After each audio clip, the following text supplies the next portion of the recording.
Well, I think the most important thing about running a company is to remember all the time what a company is. A company is simply a group of people, and as a leader of people, you have to be a great listener, you have to be a great motivator, you have to be very good at praising and looking for the best in people.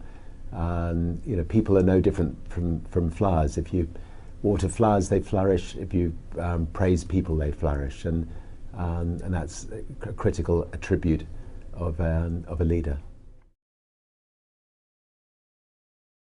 There is a very thin dividing line between success and failure.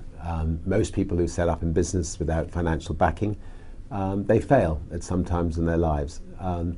And I've only just stayed at the right side of that dividing line.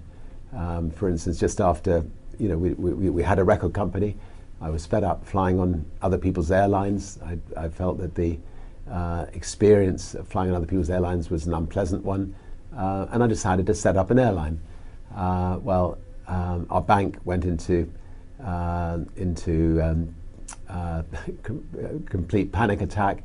When I came back from doing the inaugural flight of Virgin Atlantic's very first flight from London to New York, I came back to find the bank manager sitting on my doorstep and informing me that they were going to close Virgin down on the Monday, and this was the Friday, and that I had 2 days to effectively pay them off the monies that they'd loaned us. I remember pushing the bank manager out of my house, telling him he wasn't welcome, which is a dangerous thing to do to your bank manager, and then spending the weekend ringing around the world to all of the distributors of our music, asking if they could give us a temporary loan to get us through the following week, which they were good enough to do. And by the end of the week, we'd changed banks.